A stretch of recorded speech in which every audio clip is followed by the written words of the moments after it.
Starbound is a 2D pixel graphics sandbox science fiction game. If there was a bingo card for early access games, we'd be 2/3 to a bingo with my last statement. It's been out of early access for quite some time, and I wasn't going to do a review on it because I'd rather cover games as they're developed. But a game that I won't mention here promised a very similar gameplay experience, and it was released fairly recently, and ended up, I think it's fair to say, being fairly disappointing to a lot of gamers.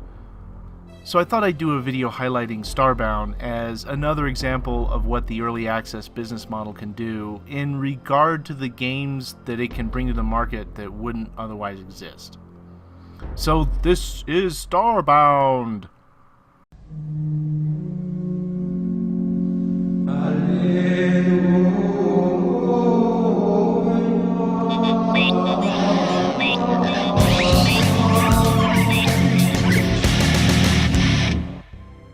The backstory of Starbound is that in the far future, humanity has gone into space, met with some other intelligent alien species, and all that kind of thing. They get together to form a pseudo-police force called the Protectorate. And the first thing you do in the game is you create a character from racial choices and various clothing and facial features and that kind of thing. You start off as a graduate from the latest class of Protectorate recruits, and you're harassed by this computer AI that's basically an opening tutorial and occasional information bearer. Right as you get to the ceremony, all hell breaks loose as giant tentacles spring up everywhere and start to demolish everything. You have to get aboard a handy spaceship and blast off just in time to learn that the Earth has been destroyed by some unknown force. Your ship is a wreck, you're in orbit around an unknown planet, and you can't warp anywhere. So you have to beam down to the planet to gather resources to repair the ship. You end up at this base and meet this little old lady in a rocket chair who looks like one of the hoarding creatures from Labyrinth, who tells you what really happened to the Earth and sends you on the main story quest. You're free to follow the story if you want, or just fly off on your own and do your own thing. And there's so much to do in this game, it's just incredible. And for this review, normally I like to be very specific about games, show an example of gameplay, and talk about it while it's showing.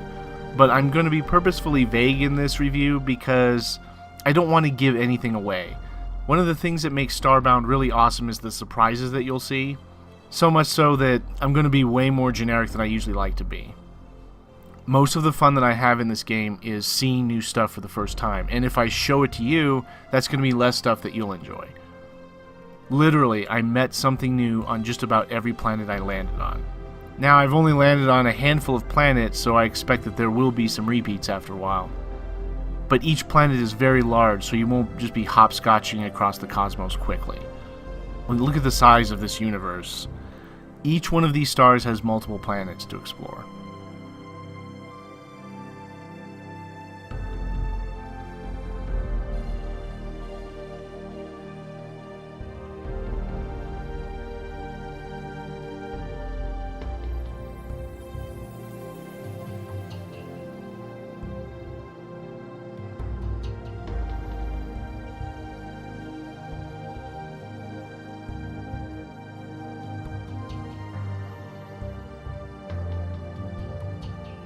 The type of star that a planet orbits determines the types of ores and resources that it has, and the difficulty of the creatures that live there.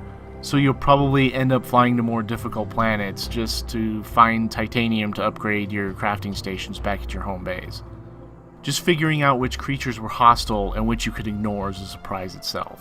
You can't just go by their appearances. One thing that you'll want to think about doing right away is building a little base of some kind. Because while I wouldn't call Starbound necessarily a survival game, you do have a hunger bar that needs to be replenished, so you need to secure some kind of food source. It's also nice to have a spot to build your crafting stations. One of the really cool things about the game is that if you plunk this flag down, you can beam back to your base from your ship so you don't have to fly all the way back. That's just an amazingly headache-saving feature. Especially when, given the size of the universe, you don't want to spend all the fuel to get back every time you get hungry. You place objects and blocks with your matter manipulator device here. Break the blocks up somewhere, craft building blocks out of them, and place them however you want. Building in this game is just like Terraria if you're familiar with that building system.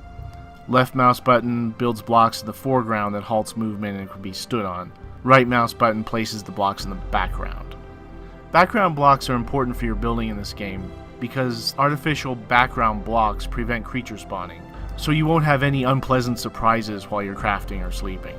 There are dozens of different types of blocks, so you can really make your buildings look however you'd like.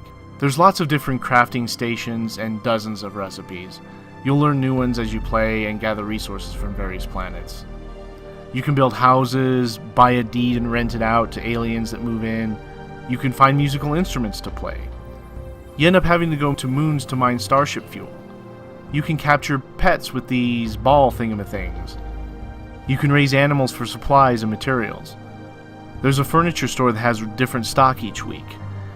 There are side quests that give you upgrades like double jumps and dashing. You can get planetary vehicles. There's so much to this game, it's unbelievable. And again, I hate to be so vague. I usually like to say specific things about games, but in this case, I think just showing little teasers and kind of talking about how awesome it is, that's really the best way to go, because the more I show you, the less fun you'll have, because, well, I already saw it on Eustace's video. Well, I saw that on Eustace's video. Like, no. The exploration in this game, seeing new stuff, is half the game. There's just so much to it. I'm having a blast playing it, and I'd recommend it to you if you're looking for a sandbox game that involves story missions, having to do a story. It's just incredible. Check it out.